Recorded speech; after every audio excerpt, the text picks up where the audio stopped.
தெய்வமாகிறார். She is, and she says this is much holier, beyond the birth of man. And this questioning of one law, that is another thing.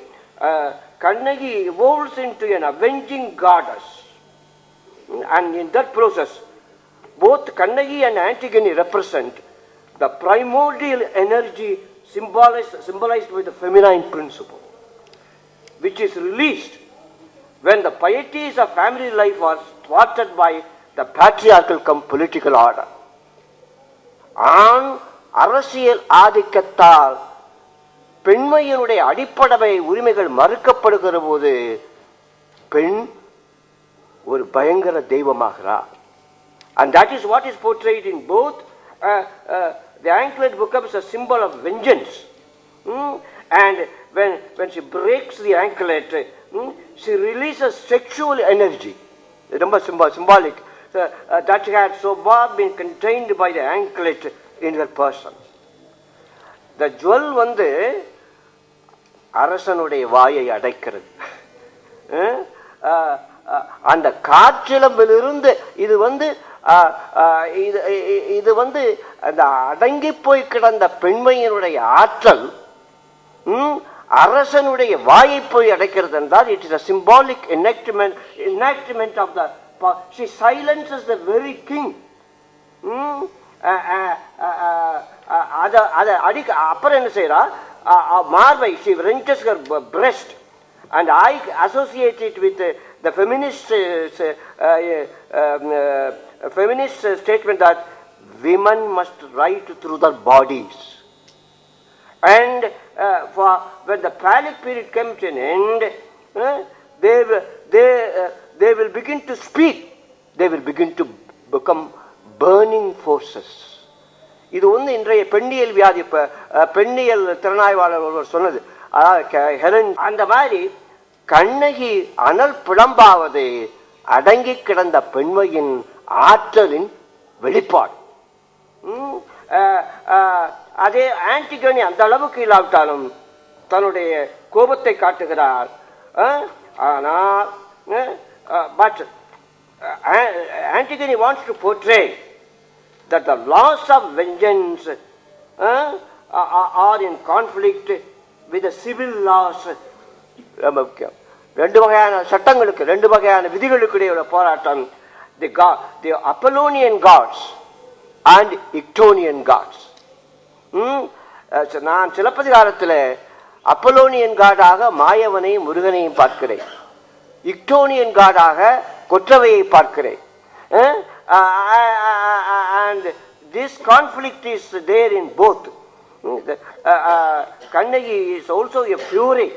I think that's but இதுதான் first Antigone and Silappatikaram as expressions of the fury of the feminine, the individual, in the individuals against the state,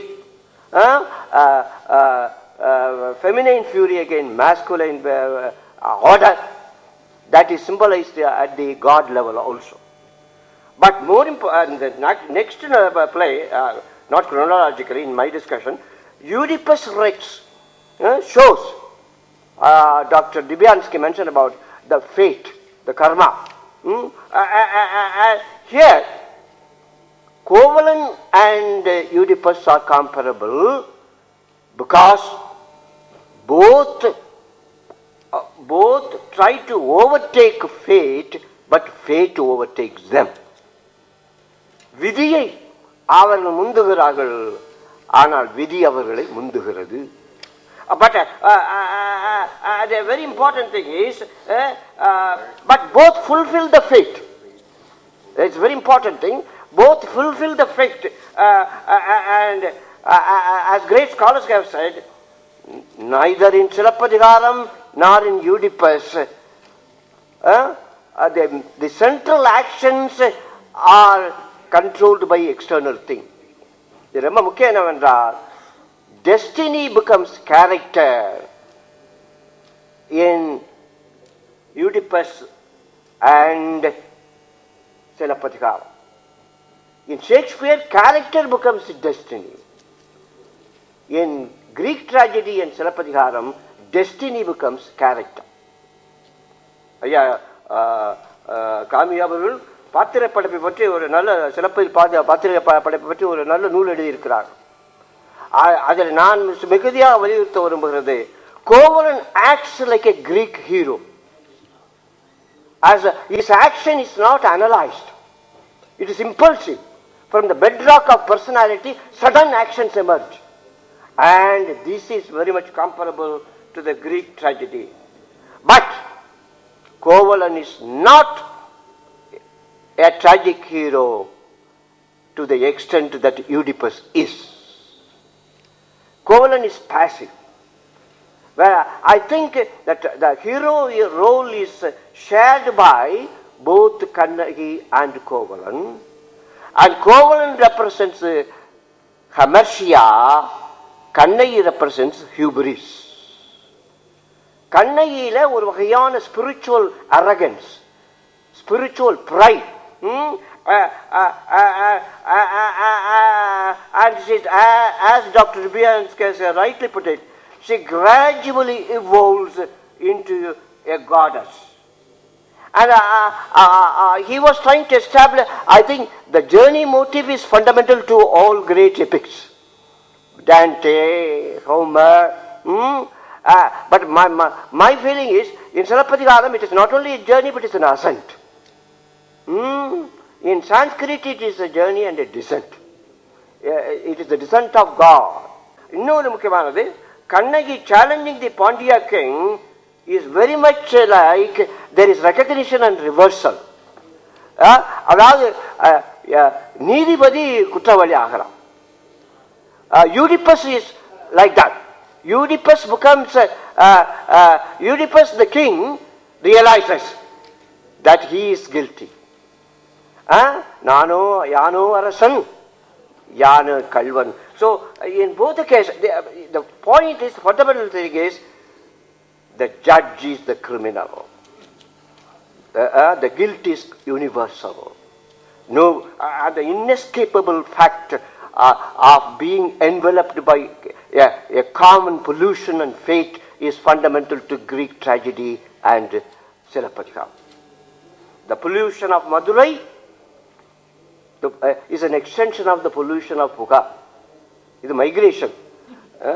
Pandrikachar Madri, from Chola, Pugar country, Kovalan brought pollution, I think. And I think Tamil Nadu is united by pollution in Silappatikaram. At one level. At another level, they are by purification. Where there is pollution, there will be purification. And a very important point is, Kannagi and Oedipus become embodiments of collective guilt. அதை யாராவது ஏற்றுக்கொண்டு, but they are also saviors, not only scapegoats but saviors, and in that process the various parts of Tamil Nadu and Greece are connected. I come to the third phase. In the final phase, Kannagi is more comparable to Oedipus at Colonus. There is a great Greek professor, Professor Katanis. I am very much impressed by the similarity between Oedipus at Colonus. அவன் கடைசியில கண்ணகி மாதிரியே, அதாவது யூடிபஸ் ராஜாவா இருந்தவன் எல்லாவற்றையும் இழந்து, when he becomes everything, when he becomes nothing, he becomes everything. கண்ணகியும் தான் ஒன்றுமற்றவள் என்பதை உணர்ந்தபோது